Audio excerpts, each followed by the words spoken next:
Last month was the hottest October on record, a worrying milestone that makes it virtually guaranteed that 2023 will be the hottest year ever recorded. Israel says its troops are in the heart of Gaza City after encircling the northern part of the Palestinian enclave. The European Commission sends another shipment of 45 tons of medicines and nutritional packages to people in the Gaza Strip. Russian troops shoot and kill a Georgian civilian near the breakaway province of South Ossetia. Tbilisi calls it a heinous act. Last month was the hottest October on record globally, meaning 2023 is almost certainly going to hit a new peak as the warmest year ever recorded. That's according to the latest information from Copernicus, Europe's climate data service. October was 0.4 degrees Celsius hotter than 2019's previous record for the month and follows a record-setting trend over the summer.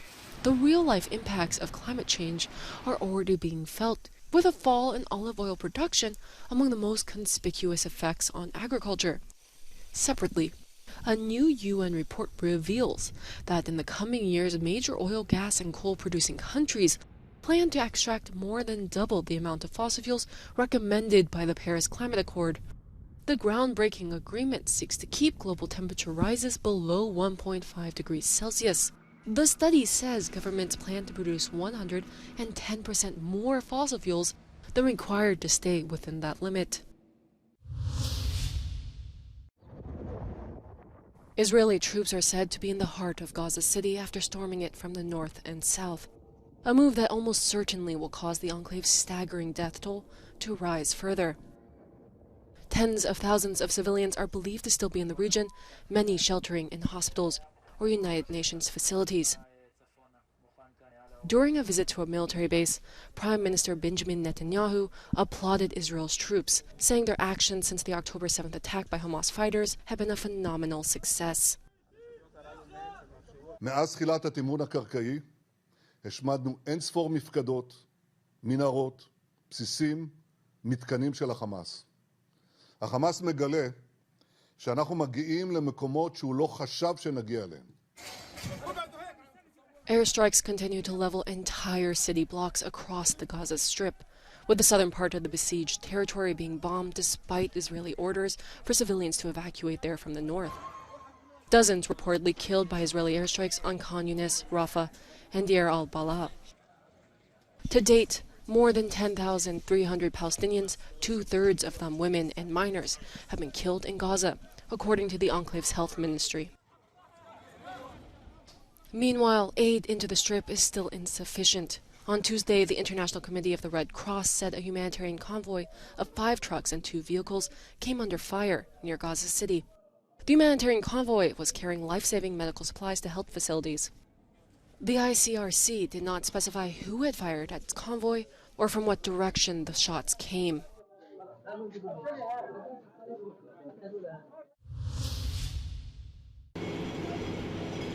While waiting for an agreement on some sort of pause in military operations in the Gaza Strip, the European Commission is coordinating the shipment of another 45 tons of medicines and nutritional packages.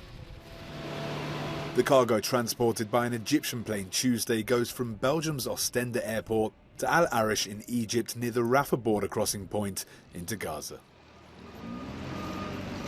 On reçoit en fait des listes de produits qui sont requis, l'idée étant vraiment de pouvoir créer un flux coordonné de produits vers Gaza et de ne pas encombrer les espaces logistiques avec des produits qui ne seraient pas encore requis.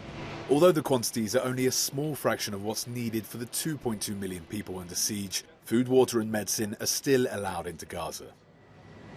But the Israeli government maintains a strict ban on fuel supplies, which is exacerbating the humanitarian emergency. Fuel is needed in order to power generators, to run hospitals, to operate the water pumps and desalination plants, to run bakeries, and not least to enable humanitarian workers to move around and provide the supplies to people who need it. So this is the picture.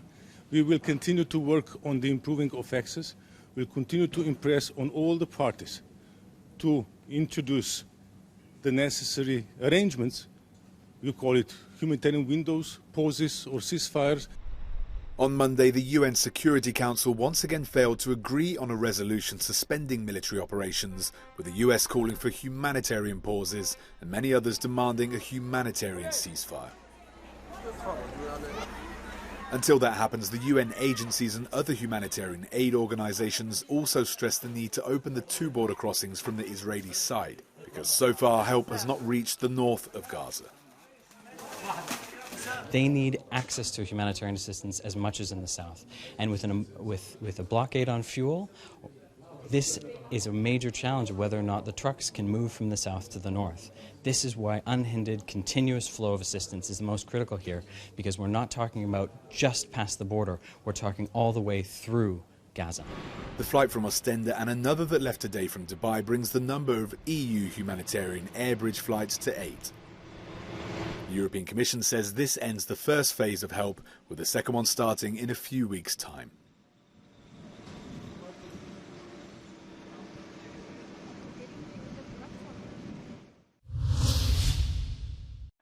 Hundreds of people have taken part in a protest outside the Israeli parliament. They're demanding government action to ensure the safe return of the hostages abducted by Hamas militants during the October 7th attacks. Blame and anger is growing, with only 5 people freed after more than a month after the raid. The government of Israel, the state of Israel betrayed my parents, betrayed our communities, and betraying those 240 hostages and their family again and again and again, with every passing minute that they are not back home safe with their families. The highest priority is to bring the hostages, no matter what, even if it involves to switch to release all prisoners, not only Hamas, all Palestinian prisoners, for exchange of the hostages. The plight of the hostages is being felt by many around the world, including in London. Military analysts have warned of weeks of grueling house-to-house fighting ahead in Gaza.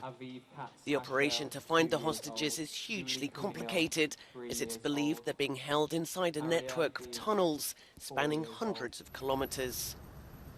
In Argentina, almost 50 teddy bears with their eyes and mouths covered were tied to the fence surrounding the obelisk of Buenos Aires.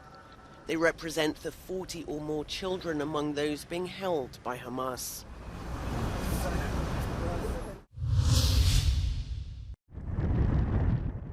A Georgian national has been shot and killed by Russian soldiers deployed along the front line between the Moscow-backed breakaway region of South Ossetia and Georgian government-held territory.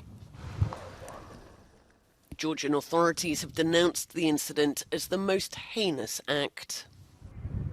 ჩემი ძმა იყო გარდაცვლილი მშობლების საფლავზე. დაანთო სანთელი. დაბრუნდა უკან და დაინახა ლომისის ეკლესია. მოინდომა იქაც ასვლა, ავიდა ეკლესიაში. The incident reflects the continuing tensions in the region after the 2008 Russian-Georgian war. That ended with Moscow recognizing South Ossetia and another Georgian province, Abkhazia, as independent states. Since then, Russia has maintained a heavy military presence in the region. Georgia's partners, among them the European Union, have strongly condemned the use of deadly force by Russian troops, which is happening with increasing frequency. A second local was also detained near the village of Kurbali, close to the de facto border. There's been no comment from Russian officials.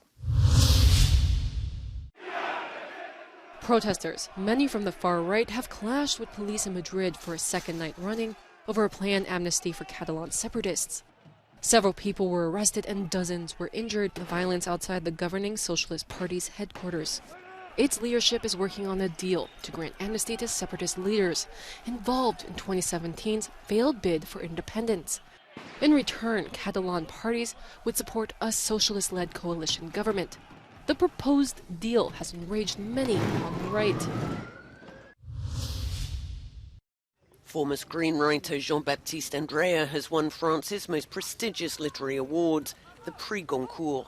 Veiller sur elle, or Watch Over Her, is a best-selling saga of the tumultuous life of a sculptor set against the backdrop of the rise of fascism in Italy. The author describes it as a story of love, friendship and revenge. On winning the Prix Goncourt, which has often been seen as elitist, Andrea said it was a beautiful moment. The novel has had strong sales and has been called a popular read. With their Premier League unbeaten streak recently broken, Arsenal are now turning their focus to the Champions League as they welcome Sevilla to the Emirates this evening.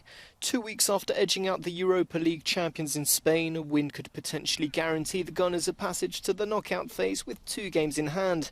Mikel Arteta's men are currently top of Group B, but the Arsenal manager will be without Thomas Partey and Gabriel Jesus, while Martin Odegaard remains doubtful.